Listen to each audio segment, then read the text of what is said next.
Shoutout kay Katsakino Dukusin, Jason Mendoza at sa iba pa nating taga-subaybay. Ang balita natin ngayon, itong Converge Fiber Excess ay merong offer sa Barangay Ginebra at sa Phoenix Jewel Masters. At dahil nalalapit na yung draft, mukhang ginandahan ng Converge yung offer nila para masiguro na tatanggapin ng dalawang kuponan. Mapupunta sa Converge yung first round draft pick ng Phoenix. Sa Barangay Ginebra naman makukuha nila itong si Alex Stockton at itong si second round pick ng Converge. So makukuha ng Ginebra si Alex Stockton plus isang second round pick mula dito sa Fiber Xers. Sa panig naman ng Phoenix, ang makukuha nila ay itong si Stanley Pringle, yung first round draft pick ng Ginebra at itong si Ralph Koo. Yan pa lang ang mga posibilidad ngayon, pero ayon dito sa reports mukhang amenable o payag naman ang Phoenix sa ganyang trade. Si Pringle ay isang veteranong guard na magagamit nila plus may first round draft pick pa. At itong si Ralph Koo, nakita na natin yung potential niya dito nung naglaro sa Ginebra. Sa panig naman ng Ginebra, itong si Alex Stockton, isang two-way player yan na magagamit nila.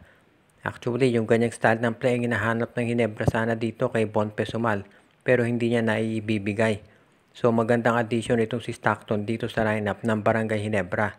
At kung mapunta sa Ginebra ito si Stockton, pwede na nilang i-trade dito si Maverick Hanmisi dito sa Terra Firma para makuha yung first round draft pick nila.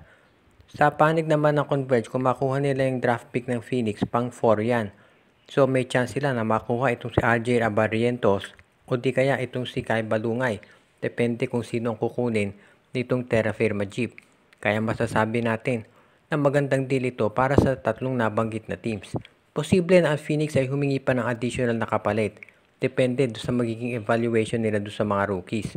Kung maganda performance ng rookies, baka kailangan dagdagan ng Ginebra yung ibibigay nila.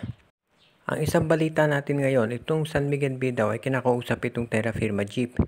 Hindi para doon sa draft pick nila, kung hindi para kunin itong si Isaac Go o di kaya naman itong si Bami Tiongson, isa dyan sa dalawang nabanggit na players. Maraming beses na nating nasabi na ang San Miguel Bay ay gustong mag-rebuild at yan ang kanilang focus ngayon. Ang problema kasi hindi pa nila napapagpirma ng kontrata itong si Troy Rosario. Yan talaga ang gusto nilang makuha. Kapag nakuha ng San Miguel si Rosario, dyan nila madedetermine kung sino ang kukunin sa Terra Firma Jeep.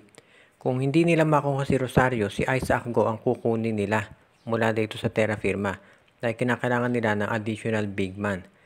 Ngayon, kung mapapirma ng San Miguel itong si Troy Rosario, malamang si Wami Tiongson na ang kunin ng San Miguel. Either way, ganito magiging senaryo dyan. Kung ang i-trade ng Terra Firma ay si Isaac Go, magiging kapalit niyan ay itong si Vic Manuel at yung first round draft pick ng San Miguel Beer. Tsaka si Noy Baclao baka isama. Samantala naman kung si Wami Tiongson ang kukunin ng San Miguel, itong si Simon Enciso at yung first round draft pick nila ang ite-trade dito sa Terra Firma Jeep. So yan ang aabangan natin. Sa ngayon makikita natin na itong San Miguel ay talagang ready na gumalaw dahil ayon sa reports itong Magnolia at Ginebra ganyan na rin ang gagawin. Plus kung titignan natin medyo iba approach ng SMB, mukhang nakafocus sila sa pagkuha ng mga veteran players kaysa dito sa mga rookies. Yan ngayon ang aabangan natin dito sa San Miguel kung matutuloy. Dahil syempre kailangan din natin tignan mabuti kung itong Terra Firma ay papayag dahil nakikipag-transaction din sila sa Barangay Ginebra. So yan ang dahilan kung ba't medyo natatagalan ang paggalaw ng mga nabanggit na teams. Kailangan din natin i-consider syempre na itong San Miguel Beer ay marami pang mga options katulad ng pakipag-trade sa Northport.